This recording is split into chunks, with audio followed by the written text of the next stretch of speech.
समझेंगे कि क्या वो पॉइंट्स हैं जिससे हम बेटर स्कोर कर पाए। ये कुछ कुछ पॉइंट्स लिखे हुए हैं, इनको मैं अभी आपको समझाऊंगी तो अच्छे से दिमाग में जाएगा कि भैया क्या कहानी है और कैसे हम पैसेज में नंबर बचा सकते हैं, तो या स्कोर कर सकते हैं। अगर मैं कहूँ, ये कहेंगे कि फ्री के नंबर आप इनको कह लो या फिर स्कोरिंग है पैसेज, है ना।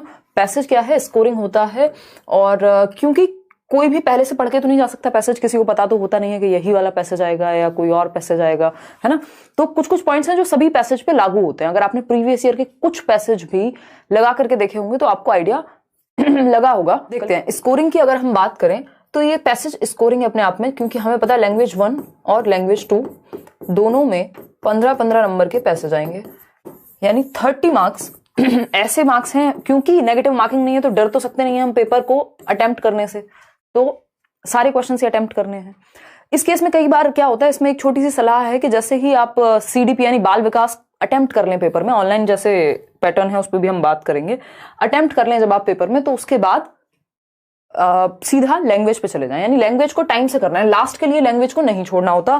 क्योंकि अगर आप लास्ट के लिए लैंग्वेज छोड़ते हैं तो उसमें क्या होता है, कई बार आपका ये पैसेज वाली चीज रह जाती है और ये टाइम टेकिंग है। तो सीटेट की वेबसाइट पे आप जाएंगे तो वहां एक मॉक टेस्ट का आपको मौका मिलेगा, ये मैं पहले भी आपको दिखा चुकी हूँ लास्ट ईयर, ठीक। तो अगर हम बात करते हैं, यहाँ से आप लैंग्वेज सेलेक्ट करेंगे और एक बार हम बस नजर मारेंगे, क्योंकि देखने में इसको कई लोगों को फोन पे स्क्रीन पे क्वेश्चन पढ़ने में दिक्कत होगी, इसलिए मैंने अलग से टाइप कराया हुआ है। कल वाले सेशन में हम ये डिस्कस करने वाले थे। मान लेते हैं आप गए लैंग्वेज 1 पर और लैंग्वेज 1 आपने हिंदी ली हुई है ना, क्योंकि एक कविता आपको जरूर मिलेगी जो भी आपकी लैंग्वेज 1 होगी उसमें, ठीक। तो ये देशवासियों सुनो कुछ तो पूरी एक कहानी है, मतलब कहानी नहीं है, कविता है, और उससे रिलेटेड कुछ क्वेश्चंस आपके सामने हैं। 2-3 ऑप्शन यहाँ होते हैं कि या तो आप डायरेक्ट इसको टिक कर दें, अगर नहीं कर रहे हैं तो मार्क फॉर रिव्यू करके छोड़ सकते हैं, यानी वो अपने आप काउंट हो जाएगा।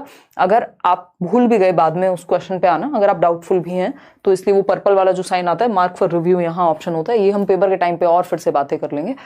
तो समझते हैं कहानी क्या है।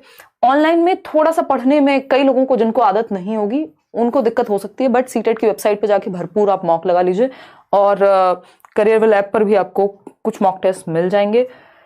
समझते हैं क्या कहानी है, फिर एक पैसेज भी हम सॉल्व करके देखेंगे। हिंदी, इंग्लिश या कोई भी लैंग्वेज हो, तरीका सेम रहने वाला है।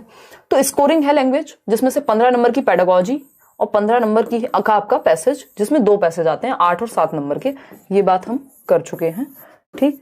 जिसमें से अगर हम बात करें, व्याकरण पढ़ने का समय तो अभी रह नहीं गया, है ना। वैसे भी व्याकरण पढ़नी नहीं होती, बहुत ही बेसिक लेवल पे, या कुछ चीजें आपको रिवाइज करनी हो, संज्ञा, सर्वनाम, संधि, अलंकार, ये भी ऐसा नहीं है कि आप अलग से पढ़ें। मेरे अगर मैं बात करूं तो मेरी जो रिकमेंडेशन रहती है वो ये रहती है कि आप प्रीवियस ईयर पैसेज सॉल्व कर लीजिए। कोई भी पैसेज ऐसा मत करिए कोई भी टेढ़ी मेढ़ी वेबसाइट पे जाके या कोई भी किताब उठा के, सिर्फ प्रीवियस ईयर क्वेश्चंस में जो पैसेजेस आए हुए हैं उनको पैसेज कर लीजिए, मतलब उनको प्रैक्टिस कर लीजिए। 10-12 पैसेज अगर आपने किए तो आपको आइडिया लग जाएगा कि वो किस सेंस में बात हो रही है, और वो उस तरह के पैसेज हैं जो एक स्टैंडर्डाइज्ड पैसेज हैं, जो कोई व्यक्ति अपनी मन से किसी भी किताब से उठा के देगा तो आपको लेवल समझ में आ जाएगा कि सीटेट में किस नेचर के जो पैराग्राफ्स हैं, पैसेजेस हैं, गद्यांश पद्यांश हैं, वो देते हैं।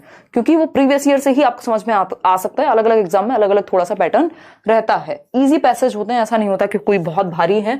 और कई बार जो पैसेज लेंदी है उसको टैकल करने का भी तरीका हम डिस्कस करेंगे। सबसे पहले कुछ कुछ पॉइंट्स जो हमें पैसेज के नाम पे याद रखने हैं। एक तो टाइम टेकिंग होता है थोड़ा सा, लेकिन इसका मतलब ये नहीं है कि हम इसको छोड़ देंगे। टाइम टेकिंग है बट स्कोरिंग है। तो उस केस में हम क्या कर सकते हैं, अगर मान लीजिए बहुत ही जल्दी में है आप, तो डायरेक्ट क्वेश्चन पढ़ के भी आप सॉल्व कर सकते हैं, और पैसेज का एक भी क्वेश्चन छोड़ के नहीं आना, लैंग्वेज का एक भी क्वेश्चन छोड़ के नहीं आना। फिर आता है सेकंड पॉइंट, ऑनलाइन रीडिंग। कई लोगों को ऑनलाइन रीडिंग की आदत नहीं होगी, बट आप ये कह सकते हो कि ऑनलाइन से थोड़ा सा इजी ही हुआ है पैसेज। अगर आप एक पॉइंट ऑफ व्यू से देखोगे, एक पर्सपेक्टिव से देखोगे, जैसा कि मैंने आपको अभी दिखाया था, जो सीटेट की वेबसाइट है मान लीजिए यहां पर, तो अब आपको पता है कि साथ में ही पूरा पैसेज आप ऐसे स्क्रॉल करके माउस के थ्रू देख पाएंगे। पहले ये नहीं होता था, पहले आपको पूरा पेज पलट के अगर अगले पेज पे क्वेश्चन है तो दिक्कत होती थी। तो ऑनलाइन को लेकर के इसको अच्छा ही मानना है कि हमें हेल्प ही करेगा। आपके सामने वहां क्वेश्चन है, वो क्वेश्चन पढ़ा और सीधा इस लाइन से जो भी क्वेश्चन में पूछा हुआ है, नीति धर्म की बात की है तो हम यहां से जाएंगे डायरेक्ट। पैसेज के रट्टे नहीं लगाने कि पहले हम पैसेज रट लेते हैं और बाद में क्वेश्चन सॉल्व करेंगे, इतना समय नहीं है हमारे पास। तो ऑनलाइन रीडिंग एक तरह से कह सकते हैं कि इजी बनाया है इसने, क्योंकि क्वेश्चन साथ में होता है। पहले क्या होता था, पैसेज एक पेज पे है और उसके क्वेश्चन अगले 2 पेजेस तक हैं, तो उस केस में आपको अगर आप नेक्स्ट पेज पे क्वेश्चन सॉल्व करने जा रहे हैं तो फिर से पैसेज पलट पलट के देखते थे, यहाँ पैसेज आपके सामने होता है तो कुछ हद तक हेल्पफुल हो जाएगा। तो बस इसकी आदत डाल लेनी है कि कुछ पैसेज आप सीटेट की वेबसाइट या फिर प्रीवियस ईयर जो भी सीटेट के पड़े हुए हैं वेबसाइट पर ही वहां से डायरेक्ट आप सॉल्व कर लें। तीसरी बात, रट्टे नहीं लगाने किसके, पैसेज के। यानी वैसे सबकी अपनी अप्रोच होती है, कई लोग पहले क्वेश्चंस पढ़ते हैं, कई लोग पहले पैसेज पढ़ते हैं, बट जो रिकमेंडेशन रहती है वो यही रहती है कि आप पहले क्वेश्चंस पढ़ें और क्वेश्चन में भी कीवर्ड्स कि काम की बात क्या है और उस कीवर्ड से डायरेक्ट आप पैसेज पे जाएं। अभी हम आएंगे पैसेज पे, तो रट्टे नहीं लगाने पैसेज के, क्वेश्चन पढ़ के कॉन्टेक्स्ट में समझना है, संदर्भ में समझना है कि बात कहीं क्या गई है, लिटरली नहीं समझना कि पूछ लिया है कुछ भी डायरेक्टली तो आप अपनी मर्जी से कुछ भी आंसर कर देंगे। ये देखना है पैसेज में, पैसेज के संदर्भ में क्या बात कही गई है।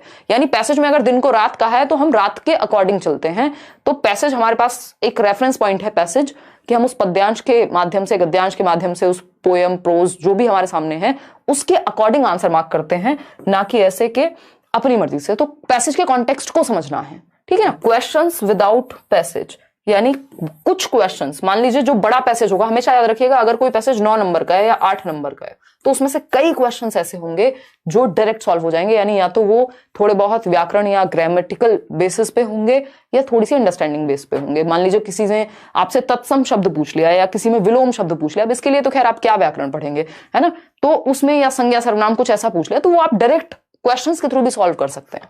तो पैसेज को या लैंग्वेज वाले सेक्शन को इसीलिए प्रायोरिटी देनी है कि जैसे आप सीडीपी खत्म करें पेपर में तो लैंग्वेज पहले निपटा लें, क्योंकि लास्ट में लैंग्वेज के लिए टाइम नहीं बचता, ठीक है ना। तो टाइम टेकिंग उतना नहीं है जितना हमें लगता है, बट हाँ है, तो इसलिए प्रैक्टिस पहले से करके जाएंगे। और ऑनलाइन से इजी है, मुश्किल नहीं मानना है इसको। पहले क्वेश्चंस पढ़ने और कॉन्टेक्स्ट में समझने की कोशिश करनी है।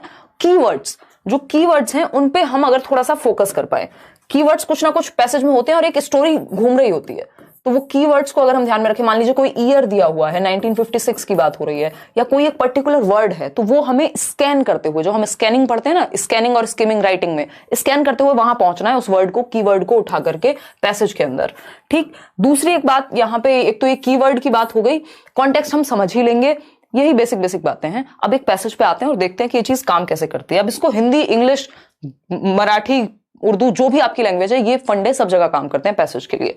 तो देखते हैं कि क्या पूछा है। दिए गए निर्देश पद्यांश को, ये जो पद्यांश है ध्यानपूर्वक पढ़ना है और प्रश्नों के उत्तर देने हैं, सही बात है।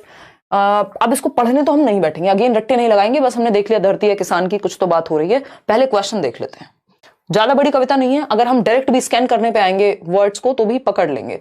कवि ने धरती को, अब ये इसमें ऐसे टाइप है, लेकिन आपने देखा होगा वो सीटेट की वेबसाइट पे जब मैंने आपको दिखाया, ये क्वेश्चन आपको पैसेज के बराबर में ही मिलेगा, उससे आसानी हो जाती है कि आप डायरेक्ट कीवर्ड बराबर में झांक करके देख सकते हैं, अदरवाइज आपको ऐसे पेज पलट के जाना पड़ता था ऑफलाइन एग्जाम में, ठीक है। कवि ने धरती को किसान की धरती क्यों कहा है, धरती को किसान की धरती क्यों कहा है।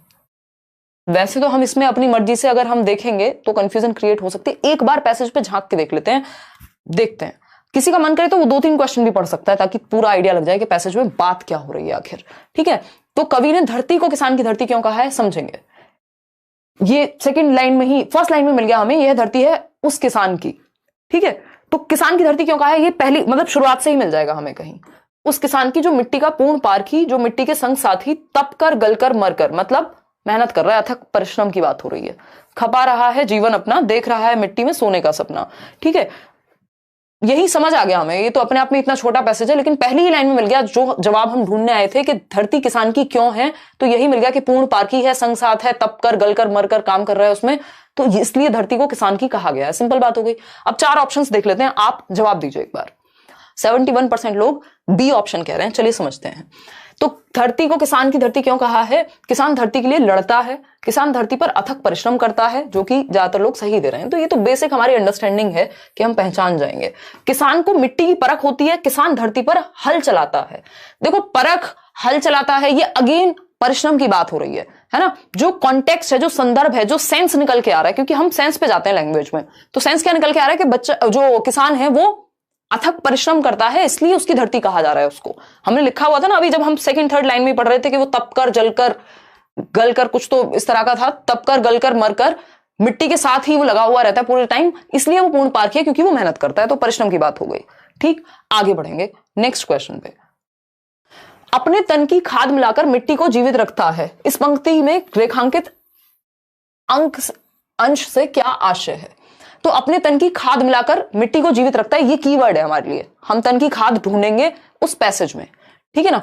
अगर किसी कॉन्टेक्स्ट से ऐसे समझ में आ रहा हो तो भाई वो ऐसे ही लगा ले, लेकिन हम क्या करेंगे, तन की खाद ढूंढेंगे कहां, पैसेज में। कीवर्ड है हमारे सामने तन की खाद, देखो कहीं तो दिख रहा होगा, खपा रहा है जीवन अपना डा महिमा गाता है, ठीक है ठीक है ठीक है, खाद मिलाकर, ये रहा, अपने तन की खाद मिलाकर मिट्टी को जीवित रखता है, खुद जीता है, यह धरती है उस किसान की, है ना। खपा रहा है जीवन अपना, देख रहा है मिट्टी में सोने का सपना, बेसिकली कुल मिला के वो मेहनत कर रहा है और तन की खाद मिला रहा है भी, ठीक है, समझते हैं। अब आप आंसर दीजिएगा, ये हम बेवजह ही गए हैं पैसेज पे, डायरेक्ट भी ये क्वेश्चन सॉल्व हो सकता था, ठीक है ना, क्योंकि इसमें ज्यादा लाइंस हैं ही नहीं, ठीक। एक बार देखिएगा और लाइक शेयर आप खुशी खुशी कीजिएगा अगर आपको सेशन पसंद आ रहा हो। थोड़ा सा प्रैक्टिस लगेगी पैसेज में, बाकी कुछ नहीं लगेगा, है ना। और अगर प्रैक्टिस ना भी करके गए हो तब भी पैसेज मत छोड़ना, क्वेश्चन तो कोई भी नहीं छोड़ना जब नेगेटिव मार्किंग है ही नहीं, थोड़ा कॉमन सेंस भी हम लगाएंगे अगर।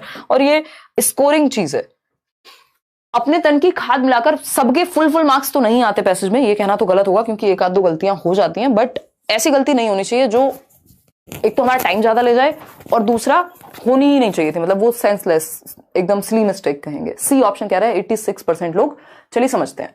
तो अपने हाथों से सिंचाई करना, रासायनिक खाद का प्रयोग करना, अत्यधिक परिश्रम करना या रासायनिक बीज बोना, अगेन बात कहां से निकल करके आती है बताओ। अपने तन की खाद मिलाकर मिट्टी को जीवित रखता है, इसका सिंपल मतलब अगेन वही आ गया कि परिश्रम करता है, घुमा फिरा करके बात वही आ गई, ठीक है ना। अपने हाथों से सिंचाई करता है, ऐसा वहां कोई सेंस भी नहीं निकल के आ रहा।